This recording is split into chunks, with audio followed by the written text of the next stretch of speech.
Most investors think they have to choose high income or long term growth.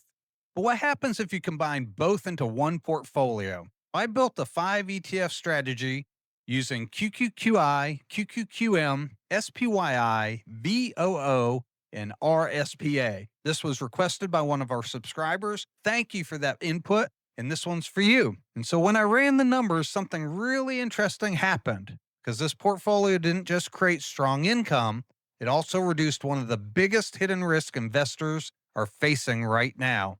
And honestly, one ETF in this group changed the entire outcome.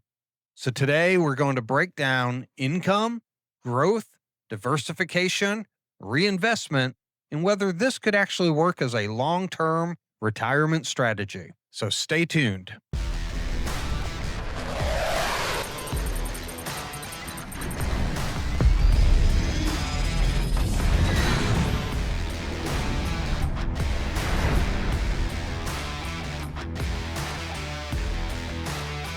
Welcome back to Simply Money. Today we're testing a 5 ETF portfolio designed to balance income, growth, stability, and long term compounding. Now, most investors usually lean too far one direction, either chasing pure growth with something like QQQM or chasing high income with funds like SPYI and QQQI. But what happens if you intentionally combine both? That's where this gets interesting. Because in this portfolio, we have high income covered call strategies, broad market growth, NASDAQ exposure, and equal weight diversification through RSPA. And that last part matters a lot right now because one of the biggest risks in today's market is concentration in a handful of mega cap tech stocks. So we're going to look at portfolio growth, income generation, drip impact, diversification, and long term performance scenarios. And by the end, you may realize the best portfolio isn't necessarily the one with the highest yield or even the highest growth. It may be the one that balances both the best. So let's dive into our worksheets. Okay, so here we have our Simply Money Portfolio Planner. If you like this, you can get a copy down below at the description and buy me a coffee. All of our spreadsheets are available there. This is probably our most dynamic sheet that we have. And this is for forecasting into the future and looking at different scenarios, different portfolios. What we're doing here today is we have the 5 funds that I've mentioned, and you can pick the funds you want right here in the drop down. I have them all listed. Now, not every fund obviously is available, but if you buy this and there's a fund you want that's not on there, just shoot me an email and I get those added pretty quickly. Here we have the funds we're talking about. And right here in these columns, you show the current yield and the average appreciation, either from inception or over the last 10 years for different funds like VOO. What I'm doing on this video is I'm going to put the first scenario based on what the viewer requested. They said, what would happen if you use these 5 funds and you equally distributed among them, 20% to each of those? So that's going to be our conservative model. Then I went with a moderate model where we do less with income. We're doing 10% in QQQI, 10% in SPYI, and we're doing 30% in the growth of QQQM and VOO, and sticking with the 20% in the RSPA.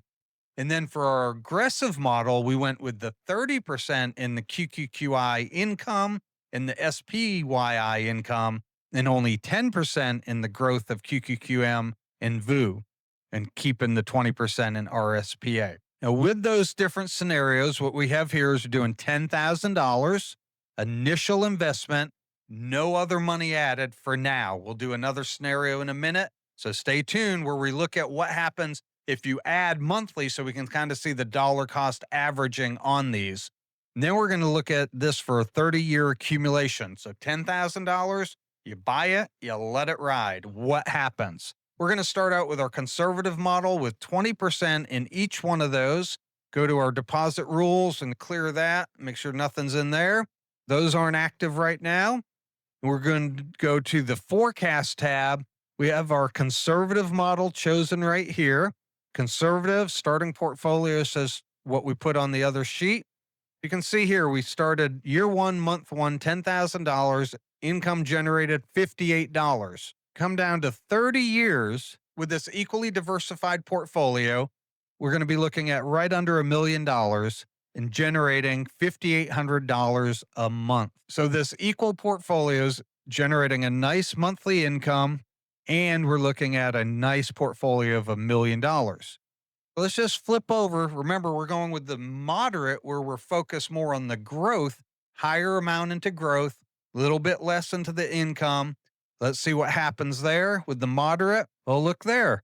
With the actual higher growth focus, this was where people be like, wait a minute, you can't get more out of income because remember, you have all that income that's being reinvested, and that is helping that growth. You're looking at 830,000, still very good, but your income's only about 3,200. So let's flip this now to the aggressive and stay tuned. We're going to look at what happens if we add money to this over time. Going to the aggressive model. The aggressive, remember, is we're focused more on the income, 30% on each of those two income focus and only 10% in the growth. And look there, we're looking at almost $2 million with $9,000 of monthly income. And that's the power of that snowballing of that income being added and put in there. But you got to remember, again, this is not financial advice. This is for informational and educational purposes only. We're going off past data. This is what they have done in the past. And these funds like QQQI, SPYI have not been around for long. There's not a lot of history. They haven't been through different market cycles. We don't know what they will do. And lump sum is much different than dollar cost averaging. And reinvesting distributions, which we're doing here, is much different than if you're taking distributions. Always remember that. So we're going to set this back to conservative. We're going to go to our deposit rules. For those who haven't seen this before, you can do different rules to see how it would function. We have here, we're going to start out with, we're going to add $500 a month, and that's for rule 1. And how I have this set up is rule 1 is equally distributed just like the lump sum. And rule 2 will be the moderate, and rule 3 will be the aggressive. But you can use this also if you want to come over here and set up a different portfolio. Maybe you have 3 funds here and 3 funds on another one. You can do a conservative, moderate, aggressive, and then you can do deposit rules. Let's say you get a quarterly bonus or an annual bonus or a one-time bonus. You can put that in there, and then when that would hit, maybe you're expecting to sell a house and have equity, and you're going to put that in 3 years, and what will that impact? You could come over here and set that as one time when that would hit, say in 36 months, and it would only go until 36 months. It's one time, and then that would hit and show that, and then from there forward, it calculates that in. A lot you can do with this on forecasting different things, but what we're doing is $500 a month, and we're doing it in the conservative portfolio at first. Now, when you use the deposit rules, you want to come to the Forecast Pro. The Forecast tab just simply takes one-time lump sum. It just shows you, it's very simple, easy to read, and it's not as dynamic. But we wanted to add this Forecast Pro for when you're doing different scenarios. As we come over to the Forecast Pro, you can see each of these funds, their starting balance, and then each month how they're growing. And we can come over, slide this over here. You have your portfolio total of $10,000, your income generated of $58 a month, and that is being reinvested. But then you also have here your deposit this month of $500 and where it goes. Fund 1, 2, 3, 4, 5. That is each of those funds in order right there. So you can come over, it can go up to 10 funds. We only have 5. So the others are at 0. The wonderful thing about this is as we come down to 30 years, right here, now you can see what the balance of each of the individual funds is, and then your total balance. You can see that QQQI did really well, RSPA did amazing, and these others did well, but it gives you an idea how your portfolio grew. And again, this is growing like this because of the reinvestment of those higher distributions and gaining more shares. Here's your total balance, and then your income generated per month. Now, again, this is very high, and people are going to say, wait a minute, that seems way too high because this is based solely on past performance. And the past performance right now is a very short window. There's no way to say this is what it will do, and most likely it won't stay at this level. Will it perform similar to this? Some of the funds, I believe so, but we don't know. So always keep that in mind. As you can see, this is the conservative model. We're focused equally on these five funds. And that's the power of dollar cost averaging. It kind of levels out the playing field. So when you're looking at funds, remember, dollar cost averaging is really the equalizer on a lot of things and something to consider versus if you're just lump sum buying.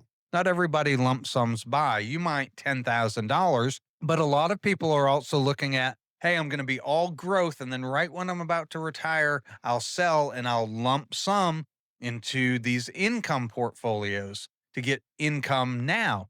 Again, those are things to consider, and knowing that dollar cost averaging on the way may actually be better. And every fund works different. Those are our five funds we're looking at today. What are your thoughts on these? Do you have any ideas? Other funds you'd like to see? I always take those suggestions. I have a running list that I'm working on. I appreciate your input. I appreciate the comments that people make. Please, let's have some dialogue. It's okay to share. It's okay to say, hey, dude, I don't like any of those. There's people every once in a while like, oh, you guys are idiots. That's fine. People love hiding behind comments and social media. It doesn't bother me.